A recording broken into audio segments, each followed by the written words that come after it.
Sir KA Paul ఒక press మీట్‌లో మాట్లాడుతూ ఆహ్, "రేవంత్ రెడ్డి నువ్వు పార్టీలో కాంగ్రెస్ పార్టీలో వర్కర్‌వి. అవసరమైతే నువ్వు 10 పార్టీలు మారుతావు. కానీ కేసీఆర్ అలా గాదు. ఒక పార్టీకి ఓనరు. కష్టపడి రాష్ట్రాన్ని తీసుకొచ్చారు" అని జెప్పేసి మాట్లాడారు. అంటే ఇదంతా మాట్లాడడం వెనక ఏమంటారు సార్? యాక్చువల్లీ కేఏ పాల్ ముందుగానే చెప్పేయాలి కాబట్టి ఆల్రెడీ చాలా సార్లు చెప్పాను.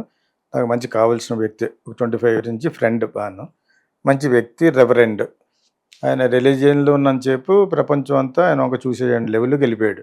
అది డెఫినెట్‌గా దేవుడి యొక్క మహిమే అని అనుకోవాలి కదా! లేకపోతే చిన్న సైకిల్ షాపులో టైప్‌లో ఉండే క్రిస్టియన్ అతను ఉత్తరాంధ్రలో. ఓకేనా. తర్వాత ఫైనల్‌గా ఆయన కాపు అంటాడు మరి ఎంతవరకు నిజమో గానీ వాటెవర్ ఇట్ ఈస్ నాకు మామూలుగా ఫ్రెండు చాలా కాలం నుంచి. చాలా టైమ్ సినిమా తీసేటప్పటి నుంచి కాకపోతే ఆయన కొంచెం కన్‌ఫ్యూజ్డ్ క్యారెక్టర్ ఎలాగైపోయాడంటే ఆయనకి పబ్లిసిటీ పిచ్చి పట్టుకుంది. మీరు పబ్లిసిటీ నుంచి వచ్చేయండి, ఇలాగ స్టేట్మెంట్లు ఇవ్వకండి, అనవసరంగా బ్యాడ్ అయిపోతాను. రాజశేఖర రెడ్డి గారి టైంలో నేను నిజామాబాద్ వెళ్ళి చెప్పొచ్చాను. ఒక అసిస్టెంట్ డైరెక్టర్ని కూడా కారులో పెట్టి తీసుకెళ్ళి అతని మీద ఉన్న గౌరవంతో వెళ్ళాను.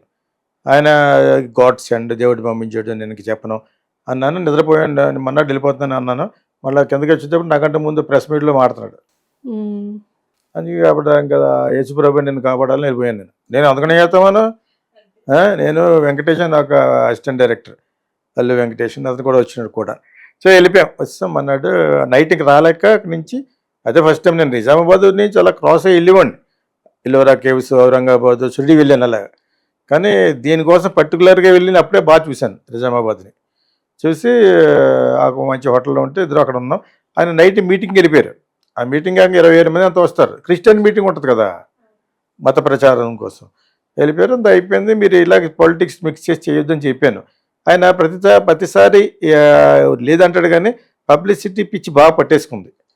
ఈ బాబులో కాంట్రవర్సీలు అని అంత అయిపోయినాయి. అండ్ ఆయనకి రావాల్సిన డబ్బు, ఆయనకి ఒక ఫ్లైట్ ఇస్తే 47 సీటర్ దాన్ని కూడా ఇక్కడ రానివ్వకుండా రాజశేఖర రెడ్డి వాళ్ళందరూ సోనియా గాంధీ కలిసి కాన్స్పిరసీ చేసి ఆపేశారు. ఆయనకి రావాల్సిన, ఆయన సంస్థకి రావాల్సినంత షర్మిల హస్బెండ్కి రావటం, అల్లుడికి ఇవన్నీ ఎటువంటి ఏదో పనులన్నీ ఆయన కూడా చేశాడు. తర్వాత బొత్స సత్యనారాయణ వీళ్ళందరూ కూడా ఇతనికి యాంటీ చేశారు ఆ టైంలో రాజశేఖర రెడ్డి బతుకున్నప్పుడు. సో అప్పుడు డౌన్ అయిపోయాడు. బాగా డౌన్ అయిపోయారు. అయినా కూడా ఆయనకి అక్కడికి వెళ్తే పేరుంది. నన్ను అసలు నమ్మన్నాడు. I introduce to many people చాలా. నేను అప్పుడు వెళ్ళలేదు కానీ బట్ మంచి వ్యక్తి అతను, మంచి వ్యక్తి. కాకపోతే ఎప్పుడు కూడా యాంటీగా మాట్లాడితే పేరు వస్తాను అనుకుంటాడో మరి ఎందుకో. ఇప్పుడు కేసీఆర్ గురించి అంత గొప్ప పోడేస్తున్నాడంటే అది హాస్యాస్పదంగా ఎందుకుందంటే ఇతను పవర్లో ఉన్నాడు, ఇతని గురించి బాగా మాట్లాడమని కాదు. Revanth Reddy is doing something, Hydraa పేరుతో చేస్తున్నాడు. మరి అతను ఏమైనా ఎంత డబ్బులు సంపాదించాడు, ఈయన కోట్లు తినేసాడు, ఇది చేశాడు చెప్పు అని ఇది చెప్పాలి. కానీ నువ్వు పార్టీ వర్కర్వి, అతను పార్టీ ఓనర్ ఏంటి, వర్కర్ ఏంటి? ఒకసారి పబ్లిక్లోకి వచ్చిన తర్వాత what non sense polish talking. ఎలాగంటే అతను పార్టీ పెట్టాడు, ఒక ఓన్ పార్టీ అని ఎలాగంటాడు? ఓన్ పార్టీ ఏంటిది? ప్రజల కోసం పెట్టిన పార్టీ అది. పెట్టాడు, దానికి ఓటేశారు. ఓటేసిన తర్వాత ఏం చేసేటప్పుడు కాంగ్రెస్ మొత్తాన్ని బతిమాలి నటించి స్టేట్ని పట్టుకొచ్చాడు. అదేం గొప్పది? అతను ఒకటే కాదు కదా, ఎంతోమంది ప్రాణాలు అర్పించారు, అతను ఒక్కడిదే బయటకు వచ్చింది. ఓకే, అటువంటి కాంగ్రెస్ని కలుసుకుని వెళ్తాన్నది వాళ్ళు డిక్ చేశాడు. అక్కడ వాళ్ళు కట్ చేశాడు కాబట్టి ఇక్కడ సౌత్ ఇండియాలో పడిపోయారు వాళ్ళు. అలాగే 9 సంవత్సరాలు సీఎంగా చేసిన తర్వాత ఇప్పుడు జనాలకి ఇతని బండారం బయట పెట్టింది రేవంత్ రెడ్డి. తెలుగుదేశం నుంచి జంప్ చేసి కాంగ్రెస్కి వెళ్ళిపోతే వాళ్ళు ఇతనికి పెద్దపేట వేసి పార్టీ ప్రెసిడెంట్ కింద మొత్తం అన్నీ చేసి ఇతను సీఎం కూడా ఎందుకు చేశారు? అతను గెలిపించాడు కాబట్టి. ఉత్తమ్ కుమార్ రెడ్డి ఏం చేయలేదు, బట్టి విక్రమార్క ఏం చేయలేదు, వీళ్ళు ఎవరే చేయలేదు. వీళ్ళ వల్ల అవ్వలేదు కదా. వీళ్ళ వల్ల కాంగ్రెస్ వస్తారో తెలీదు. ఇతను పూనుకొని ఇతను నోరు ద్వారా సంపాదించాడు. ఏ మాటగా మాట నాకేం ఫ్రెండ్ ఏం కాదు. రేపమాప వెళ్ళి సర్వ విషయాలు చెప్తే నాకు ఆయన ఇంతవరకు ఒకసారి కూడా చూడలేదు. చూస్తుంది మనం చూస్తున్నాం కాబట్టి వాళ్ళు గారు చెప్పింది నాట్ కరెక్ట్. ఇప్పుడు ఏదో వీళ్ళిద్దరికీ మళ్ళీ ఈయన పిలిచేదన్నా కొంచెం బాగా మాట్లాడినారో ఫోన్ చేసి చెప్పేస్తాడు. బోలాశంకర్ రెడ్డి కదా అయిపోతాం. సడన్గా వీళ్ళు ప్లేట్ మార్చేసి కేసీఆర్ గురించి నువ్వు మాట్లాడేసింది మాత్రం రేవంత్ రెడ్డి పోయేది ఏమి లేదు. యాక్చువల్గా worker rate, party own rate, business సంస్థలు అయ్యి ఇప్పుడు ఆయన ఒకటి చేస్తున్నాడు. ఇదే శాంతి అని పేరు ఉంటుంది, ప్రజాశాంతి. నువ్వు ఓనర్ అది. నువ్వు ఒకసారి పెట్టిన తర్వాత it is public. Public own చేసుకుంటే నీకు ఓటేస్తారు. నువ్వు అలా ఓనర్ అయిన ఫీల్ అయినంత కాలం నీ ఓట్లు నీకే పడలేదు. మొన్న మీ ఫ్యామిలీలోనే పడలేదని ఆయన అన్నాడు. ఏంటి మరి 10 మంది ఉంటే అరగబడ్డాయి అన్నాడు కదా. ఇటువంటి కామెడీ అంతా చేసేసావు పాపం. ఇప్పటికైనా నేను ఇది ఆయన చూడాలి, చూసి stop blabbering all these things. It's not correct. It's high time. Crossing 60 years age వచ్చేసిన తర్వాత నాకంటే 2-3 నెలలు అంతే చిన్నవడం కూడా అంతే. సో ఇవన్నీ చాలా it gives you negative effect on you. ఇప్పుడిప్పుడే ఆయనకి పేరు వస్తుంది. పాల్ గారు చెప్పినవన్నీ మంచి కరెక్టే అని వస్తుంది. వస్తున్న టైంలో మళ్ళీ ఈ ఫిట్టింగ్ ఏంటి? What was KCR property before elections? What was his property now? What was Chandrababu Naidu his property before marrying N.T. Ramara's daughter? What was his property now? What was Jagan when everything they lost? What was his property? అయ్యా అయ్యి మాట్లాడు, అందరూ కూడా దొంగలే, దేశంలో దొంగలు పడ్డారు అంటారు. నేనైతేనే అదేందే అది మానేసి వదిలేసి అది that happens to you also.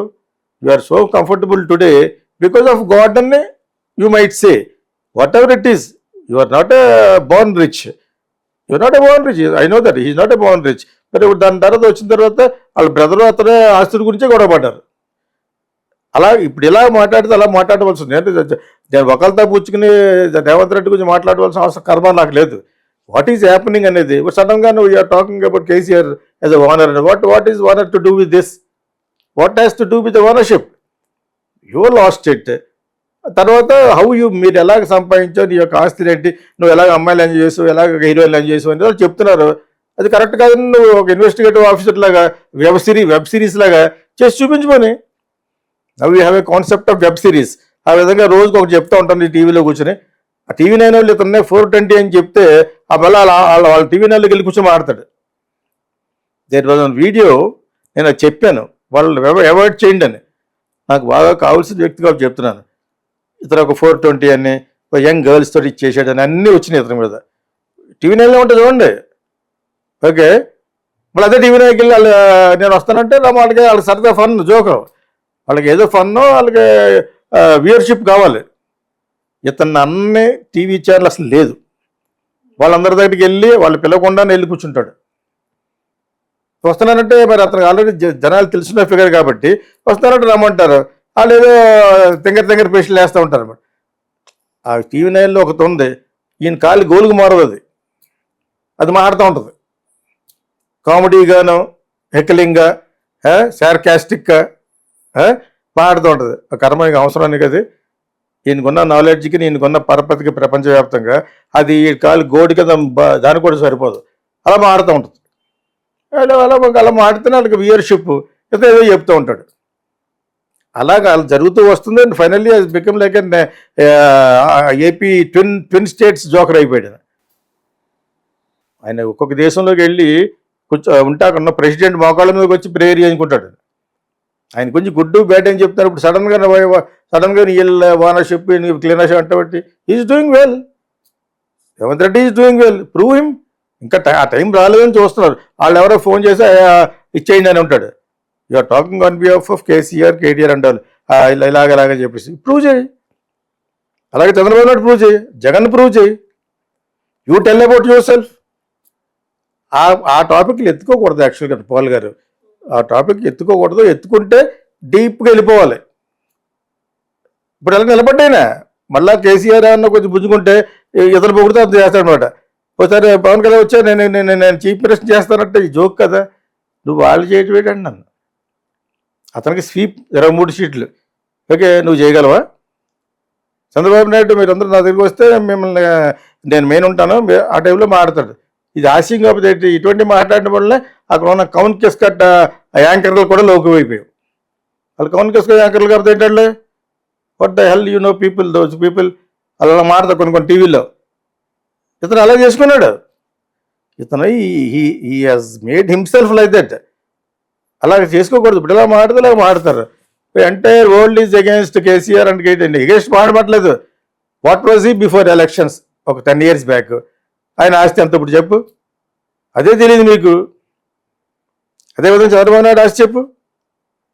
At least Pavan Kalyan వాళ్ళు they made money in films. Stupendous success చేశారు చిరంజీవి కానీ పవన్ కళ్యాణ్ కానీ. All other people are not like that. మరి ఈ రోజుకి సినిమాలు యాక్ట్ చేసినా ఇస్తారు అతనికి. అది మిగతా పార్టీ వాళ్ళందరూ కూడా అందరూ కింద నుంచి పైకి వచ్చిన వాళ్ళే, అడుగుతుంటే వచ్చిన వాళ్ళే అందరూ.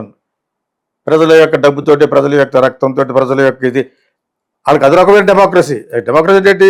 ప్రజల చేత ప్రజల కొరకు ఎన్నుకోబడిన దాన్ని ప్రజాస్వామ్యం అంటారు. వీళ్ళు ప్రజల కోసం, ప్రజల గురించి తినేసే వాళ్ళు అనమాట వీళ్ళు. Cut. Okay sir, thank you.